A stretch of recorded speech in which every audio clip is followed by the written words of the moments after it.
यहाँ आज केदारनाथ में 10,000 से अधिक घोड़े चल रहे हैं। एक का भी ग्लैंडर्स टेस्ट नहीं हुआ है। ना ही प्रदेश सरकार इस पर कोई पॉलिसी बना रही है, ना ही प्रदेश सरकार भारवाहक पशुओं के लिए कोई नियम नोटिफाई कर रही है, ना ही यहाँ नाल ठोकने वालों के कोई नियम है। बिल्कुल ही अराजकता फैली हुई है। केदारनाथ की यात्रा में आने वाले सारे यात्रियों से मेरा अनुरोध है कि अगर आपको सच में भगवान को प्रसन्न करना है, अगर आपको तीर्थ करना है, तो अपने दो टांगों पर चल के आएं, वरना अपने घर में बैठें। यहाँ पे जानवरों की जान लेने के लिए आप इनके साथ जो अत्याचार है वो कृपया करके ना करें।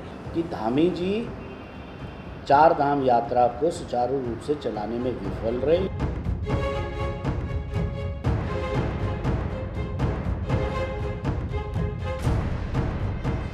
उत्तराखंड चारधाम यात्रा इन दिनों मौत के आंकड़े को लेकर चर्चाओं में है। चारधाम यात्रा में अब तक 148 लोगों की मौत हो चुकी है। वहीं घोड़े खच्चरों की मौत की बात करें तो ये संख्या भी 100 के पार पहुंच गई है। चारधाम यात्रा में इस बार श्रद्धालुओं से ज्यादा घोड़े खच्चरों की मौत का मामला सुर्खियां बटोर रहा है। इसे लेकर तीर्थ यात्री से लेकर तमाम संस्थाएं सरकार को चेता रही हैं। हमारे चारों धार्मिक स्थल जो हमारे 4 धाम हैं और कैलाश मानसरोवर की यात्रा है, उसके अलावा हेमकुंड साहिब है, इनके यात्राओं के दौरान इस्तेमाल किए जाने वाले घोड़ों के संबंध में क्रूरता हर साल बढ़ती चली जा रही है। एक बीमारी है जिसका नाम है ग्लैंडर्स। ये एक लाइलाज बीमारी है जो नोटिफाइबल है infectious and contagious diseases act 2009 के अंतर्गत।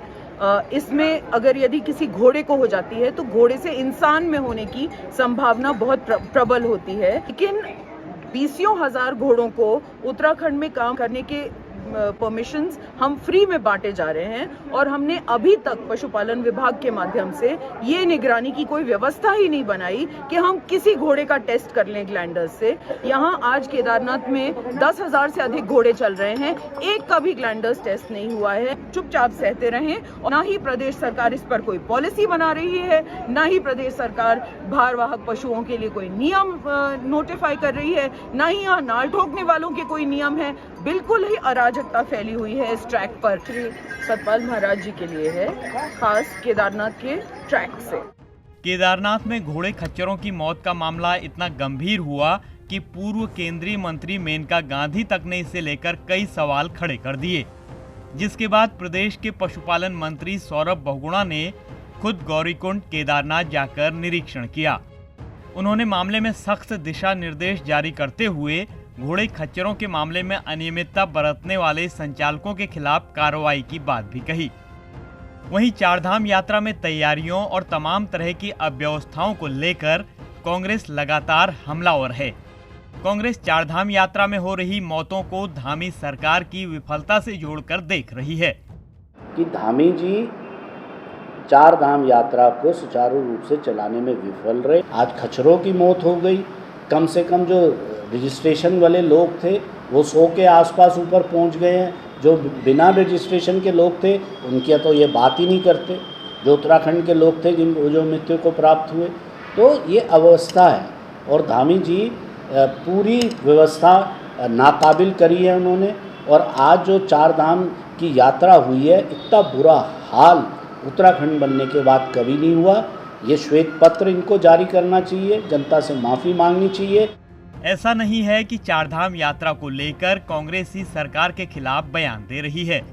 इशारों ही इशारों में पूर्व मुख्यमंत्री और मौजूदा सांसद तीरथ सिंह रावत ने भी इसे लेकर कई तरह के सवाल खड़े किए हैं। तो शुरू का दौर रहा कि ऋषिकेश में, हरिद्वार में हफ्ते भर रोक देना उनको, तो वो कहाँ जाएंगे?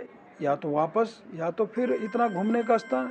तो मैंने सुझाव दिया था, सेक्रेटरियों को भी कहा मैंने सरकार कि इनको जाने दें, रोके मत।